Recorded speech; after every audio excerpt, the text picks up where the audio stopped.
Welcome back to my English class. প্রিয় শিক্ষার্থী, আমরা শুরু করতে যাচ্ছি আজকের আলোচনা ভয়েস। প্রিয় শিক্ষার্থী, তোমরা জানো যে ভয়েসটি খুবই ইম্পর্টেন্ট আমাদের ক্লাস 6 থেকে শুরু করে ইন্টারমিডিয়েট পর্যন্ত। সো এই জন্য আমরা শুরু করছি ধারাবাহিকভাবে ভয়েসের আলোচনা, অর্থাৎ আমরা ভয়েসটার ট্রান্সফরমেশন অফ সেন্টেন্স করা শিখব। তোমরা জানো ভয়েস দুই প্রকার, অ্যাক্টিভ এবং প্যাসিভ। তো আমরা অ্যাক্টিভ থেকে প্যাসিভ করা শিখব এবং এটা ভাইস ভার্সা, অর্থাৎ প্যাসিভ থেকে অ্যাক্টিভও আমরা করব। যদি আমরা অ্যাক্টিভ থেকে প্যাসিভ করতে পারি তাহলে এর উল্টাটাও আমরা ইনশাল্লাহ পারবো। তো চলো আমরা কথা না বাড়িয়ে প্র্যাকটিসের মাধ্যমে দেখব যে কিভাবে অ্যাক্টিভ থেকে প্যাসিভ করে, এবং প্র্যাকটিস শেষে আমরা বুঝতে পারবো যে আমাদের কোনো রকম রুলস মুখস্থ না করেই আমরা কিভাবে প্র্যাকটিস করতে করতে ভয়েসটা আয়ত্ত আনতে পারি। চলো কথা না বাড়িয়ে প্র্যাকটিস করি আমরা। This is my introduction. Okay, next আমরা যাচ্ছি। Hour today's lesson is voice, এবং আজকের ভয়েস হলো পার্ট 1। আমরা নেক্সট টাইম ইনশাআল্লাহ পার্ট 2 নিয়ে আসবো। তো চলো শুরু করি আমাদের আজকের এক্সারসাইজ। আমরা প্রথমে দেখতে পাচ্ছি এখানে প্রেজেন্ট কন্টিনিউয়াস টেন্স তোমাদের সামনে একটি হাজির করেছি। তোমরা প্রেজেন্ট কন্টিনিউয়াস টেন্সের স্ট্রাকচার নিশ্চয়ই জানো যে প্রথমে একটি সাবজেক্ট থাকে, তারপরে আমাদের এম ইজ আর ব্যবহার করতে হয়, তারপরে আমাদের মেইন ভার্বের সাথে আইএনজি যুক্ত করতে হয়।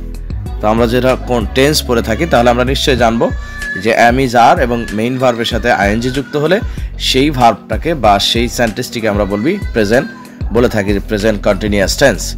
তো যেহেতু এটি প্রেজেন্ট কন্টিনিউয়াস টেন্স, তো আমরা দেখব প্রেজেন্ট কন্টিনিউয়াস টেন্সে কিভাবে অ্যাক্টিভ থেকে প্যাসিভ করে। চলো দেখে নিই আমরা অ্যাক্টিভ থেকে প্যাসিভ করাটি। আমরা এখানে অ্যাক্টিভ থেকে প্যাসিভ করতে গেলে আমাদের যেটা ভেরি ইম্পর্টেন্ট সেটা হলো সাবজেক্ট কী রয়েছে সেটা আইডেন্টিফাই করা, ভার্বটা কোন টেন্সে রয়েছে সেটা আইডেন্টিফাই করা, এবং অবজেক্ট কী রয়েছে সেটা আইডেন্টিফাই করা। তো আমরা যদি তিনটা জিনিস আইডেন্টিফাই করতে পারি, অর্থাৎ সাবজেক্ট, অর্থাৎ আমরা যদি আইডেন্টিফাই করতে পারি সাবজেক্ট, ভার্ব এবং অবজেক্ট, তাহলে আমাদের প্যাসিভ করাটা খুবই ইজি। তো অবজেক্ট কিভাবে আইডেন্টিফাই করতে হয়, অবজেক্ট নিয়ে আমরা আরেকটি টপিকস আলোচনা করব। আজকে আমরা দেখছি এখানে অবজেক্ট হিসেবে ধরে নিচ্ছি আমরা, বা অবজেক্ট এখানে রয়েছে Runa is drinking milk, Runa পান করছে দুধ। রুনা কি পান করছে? দুধ পান করছে। সুতরাং এখানে তোমরা বুঝতে পেরেছো যে এখানে অবজেক্ট রয়েছে মিল্ক। তো আমরা যদি এই অবজেক্টকে সাবজেক্ট বানাই প্যাসিভ করার সময় তাহলে দেখবো এটা সামনে আসবে। এরপরে আমরা কি করব, টেন্সটা দেখবো। অবজেক্টকে আমরা সাবজেক্ট বানালাম, এরপর আমরা দেখব টেন্সটা যে ইজ ড্রিঙ্কিং রয়েছে, ভার্ব রয়েছে ইজ ড্রিঙ্কিং, প্রেজেন্ট কন্টিনিউয়াস টেন্সে। তো যদি প্রেজেন্ট কন্টিনিউয়াস টেন্সে থাকে তাহলে এটাকে প্যাসিভে করতে গেলে আমাদের ভার্ব কিন্তু অ্যামিজার থাকবেই, তার সাথে আমাদের একটা নতুন একটি বিষয় যুক্ত করতে হবে, সেটা হলো বিং। প্রিয় শিক্ষার্থীরা, আশা করি বিষয়টি ক্লিয়ার যে আমরা যখন প্রেজেন্ট কন্টিনিউয়াস টেন্সের প্যাসিভ করব তখন অবজেক্টকে সাবজেক্ট বানানোর পর আমরা যে ভার্বটি রয়েছে কন্টিনিউয়াস টেন্সের সেই ভার্বটির অ্যামিজার ব্যবহার করব সাবজেক্ট অনুযায়ী, এবং এরপরে মেইন ভার্বের আগে অবশ্যই একটি বিং লিখব। তারপরে যে মেইন ভার্ব রয়েছে আমাদের এখানে রয়েছে ড্রিঙ্কিং, সেটাকে আমরা কি করব, পাস্ট পার্টিসিপল করব, যেটা ড্রিঙ্কিং এর পাস্ট পার্টিসিপল হয় আমাদের ড্রাঙ্ক, সেই পাস্ট পার্টিসিপলটা আমরা ইউজ করব। এরপরে অবশ্যই আমাদের একটি প্রিপোজিশন ইউজ করতে হবে বাই, সেই বাই প্রিপোজিশন ইউজ করব। এরপর আমাদের যেটা সাবজেক্ট রয়েছে রুনা, এই সাবজেক্টটাকে আমরা নিয়ে আসবো অবজেক্ট হিসেবে বা বাইয়ের পরে ইউজ করব। তাহলে আমাদের প্যাসিভটি হয়ে গেল, সেন্টেন্সটি হয়ে গেল। সেন্টেন্সটি কি হয়ে গেল, রুনা ইজ ড্রিঙ্কিং মিল্ক, এটা হয়ে গেল প্যাসিভ করার ফলে milk is being drunk by Runa. তো আমরা খেয়াল করছি যে সাবজেক্ট এবং অবজেক্ট কিভাবে চেঞ্জ করেছে এবং ভার্বটাকে কিভাবে চেঞ্জ করলাম। অ্যাক্টিভে ছিল আমাদের হলো ইজ ড্রিঙ্কিং, এটা আমাদের প্যাসিভে হয়েছে ইজ বিং ড্রাঙ্ক।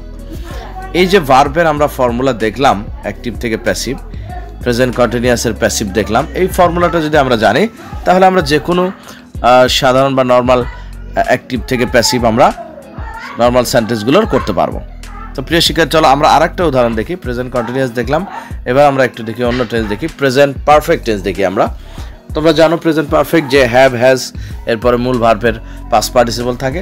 তো এই সেন্টেন্সটাকে আমরা যখন প্যাসিভ করব তাহলে অবজেক্টটাকে নিব। তো এখানে অবজেক্ট দেখতে পাচ্ছি, এখানে অবজেক্ট রয়েছে থিপ, তাহলে এই অবজেক্টটাকে আমরা সাবজেক্ট বানলাম থিপ। থিপ যেহেতু থার্ড পারসন সিঙ্গুলার, তো থিপের সাথে তো আর আমরা হ্যাভ ব্যবহার করতে পারবো না, সুতরাং এখানে ইউজ করবো আমরা হ্যাজ, এবং প্যাসিভের কারণে এখানে নিয়ে আসতে হবে বিন। তো আমরা জানি অ্যাক্টিভে রয়েছে আমাদের হ্যাভ, কিন্তু প্যাসিভে নিয়ে আসলাম আমরা হ্যাজ, কারণ এখানে সাবজেক্ট রয়েছে থিপ সিঙ্গুলার, এবং প্যাসিভে হ্যাভের পরে মূল ভার্বের পাস্ট পার্টিসিপল, অ্যাক্টিভে মূল ভার্বের পাস্ট পার্টিসিপল রয়েছে হ্যাভের পরে, কিন্তু আমাদের একটা বিন নিয়ে আসতে হলো। এরপরে আমরা মূল ভার্বের পাস্ট পার্টিসিপল নিয়ে আসবো, অর্থাৎ কটের পাস্ট পার্টিসিপল কট, এটা লিখবো। এরপরে প্রিপোজিশন বাই ইউজ করব। এরপর আমরা সাবজেক্ট যে দে রয়েছে সেই সাবজেক্টকে আমরা অবজেক্ট করব।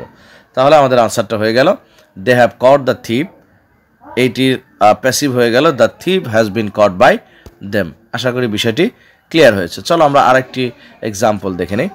এখানে সেন্টেন্স রয়েছে রঙ্গিলা ব্রক দ্য গ্লাস, এটা রয়েছে পাস্ট ইনডিফিনিট টেন্সে। তোমরা জানো যে মূল ভার্ব যদি পাস্ট ফর্মে থাকে কোনো অক্সিলারি ভার্ব ছাড়া, তাহলে এটা পাস্ট ইনডিফিনিট ধরে নেওয়া হয়, কারণ পাস্ট ইনডিফিনিটের স্ট্রাকচারে রয়েছে এটি। তো যেহেতু ব্রেকের পাস্ট ফর্ম ব্রক এবং ব্রক থাকার কারণে এটা পাস্ট টেন্সে রয়েছে। তো আমরা দেখব যে পাস্ট ইনডিফিনিট টেন্সের প্যাসিভটা কিভাবে করে। একটু খেয়াল করলে আমরা পারবো। অবজেক্টকে আমরা কি করব, সাবজেক্ট করলাম দ্য গ্লাস, এবং যেহেতু এখানে কোনো রকম অক্সিলারি ভার্ব নেই, মূল ভার্বের পাস্ট ফর্ম রয়েছে, সেহেতু আমাকে অক্সিলারি ভার্ব পাস্ট টেন্সের ক্ষেত্রে নিতে হবে হলো ওয়াজ অথবা ওয়ার। যেহেতু সাবজেক্ট সিঙ্গুলার তাই আমরা এখানে ওয়াজ ব্যবহার করেছি। এরপরে আমরা যে ভার্ব রয়েছে ব্রক, সেই ভার্বটাকে আমরা কি করব, এটাকে পাস্ট ফর্ম করব, ব্রকের পাস্ট পার্টিসিপল ফর্ম করব, অর্থাৎ ব্রকেন। এই ব্রকেনটা লিখব। এরপরে প্রিপোজিশন বাই ইউজ করব। তারপর আমাদের রঙ্গিলা সাবজেক্ট রয়েছে, এই সাবজেক্টটাকে আমরা ব্যবহার করব বাইয়ের পরে। তাহলে আমাদের প্যাসিভ হয়ে গেল the glass was broken by Rangila. চলো আমরা আরও একটি উদাহরণ দেখে নিই। এখানে সেন্টেন্স রয়েছে পাস্ট কন্টিনিউয়াস টেন্সের, the bird was singing a song. তো এখানে আমরা দেখছি অবজেক্ট হিসেবে রয়েছে এ সং। তো আমরা কি করবো, এই অবজেক্টকে সাবজেক্ট করলাম। এরপরে ওয়াজ রয়েছে, সিঙ্গিং রয়েছে। আমরা কন্টিনিউয়াস টেন্সে থাকলে সেটার সাথে বিং যোগ করব। শুধু যে কোনো কন্টিনিউয়াস টেন্স, অর্থাৎ প্রেজেন্ট কন্টিনিউয়াস, পাস্ট কন্টিনিউয়াস কিংবা ফিউচার কন্টিনিউয়াস থাকলে তার সাথে বিং যুক্ত করার পরে আমরা মূল ভার্বের পাস্ট পার্টিসিপল সাং লিখব। তো আমরা কি আনসার হয়ে গেল, এ সং ওয়াজ বিং, তারপরে মূল ভার্ব পাস্ট পার্টিসিপল সাং। এরপর আমরা প্রিপোজিশন বাই ইউজ করব, তারপরে সাবজেক্টকে আমরা অবজেক্ট করব। আশা করি বিষয়টি ক্লিয়ার হয়েছে। তো চলো আমরা আরও একটি সেন্টেন্স দেখার চেষ্টা করি। Past perfect tense, they had caught the thief. এখানে অবজেক্ট রয়েছে দ্য থিপ, এটাকে আমরা সাবজেক্ট করলাম, এবং হ্যাড রয়েছে পাস্ট পারফেক্টে। তোমরা জানো পাস্ট পারফেক্ট কন্টিনিউয়াসে হ্যাড থাকে, মূল ভার্ব পাস্ট পার্টিসিপল থাকে। তাহলে প্যাসিভ করার সময় আমরা জাস্ট হ্যাডের সাথে আমরা পারফেক্ট টেন্সে আমরা বিন যোগ করব। তো বিন দিয়ে দিচ্ছি আমরা হ্যাড বিন, এবং মূল ভার্ব যেটা রয়েছে কট, সেটার পাস্ট পার্টিসিপল কটই হয়, সে কট লিখবো আমরা। এরপরে আমরা লিখবো একটা প্রিপোজিশন বাই, তারপরে আমরা সাবজেক্ট যেটা রয়েছে সেটাকে অবজেক্ট হিসেবে লিখবো দেম। তাহলে সেন্টেন্সের আনসার হয়ে গেল the thief had been caught by them. আশা করি বিষয়টি ক্লিয়ার হয়েছে। যদি ক্লিয়ার হয়ে থাকে চলো আমরা আরেকটি সেন্টেন্স দেখে নিই। এখানে রয়েছে ফিউচার ইনডিফিনিট টেন্স, অবজেক্ট রয়েছে মাই ওয়ার্ক, এটাকে সাবজেক্ট করলাম। এরপরে ভার্ব রয়েছে উইল ডু। তো উইল ডু ভার্বটাকে, ভার্ব রয়েছে এখানে উইল ডু ভার্বটাকে প্যাসিভ করার সময় আমাদের লিখতে হবে উইল বি। এরপরে মূল ভার্ব যেটা রয়েছে ডু, সেটাকে আমরা করব প্যাসিভ এ পাস্ট পার্টিসিপল করব ডান লিখলাম। এরপর প্রিপোজিশন বাই ইউজ করব, তারপরে সাবজেক্টকে আমরা অবজেক্ট করে ফেলবো দিস ম্যান। তাহলে আনসার হলো my work will be done by this man. Okay, চলো আমরা আরেকটি সেন্টেন্স দেখে নিই। Shahnaz will be singing a song. তো এটা রয়েছে ফিউচার কন্টিনিউয়াস টেন্সে। এটা যদি আমরা প্যাসিভ করি তাহলে ঠিক সেম এ সং লিখবো, অর্থাৎ অবজেক্টকে সাবজেক্ট করব। তারপরে উইল বি সিঙ্গিং রয়েছে পাস্ট কন্টিনিউয়াস, ফিউচার কন্টিনিউয়াস টেন্সে। কন্টিনিউয়াস হলে আমরা জানি যে বিং ব্যবহার করতে হবে। তাহলে উইল বি আসে, আমরা বলবো উইল বি বিং। তাহলে উইল বি বিং ইউজ করলাম। এরপর আমরা মূল ভার্ব রয়েছে সিঙ্গিং, এটাকে পাস্ট পার্টিসিপল করলে সাং। এরপর আমরা লিখবো প্রিপোজিশন বাই, তারপর আমরা সাবজেক্টকে অবজেক্ট করব। আশা করি তোমরা স্ট্রাকচারটা বুঝতেছো কীভাবে ফিউচার কন্টিনিউয়াস করব।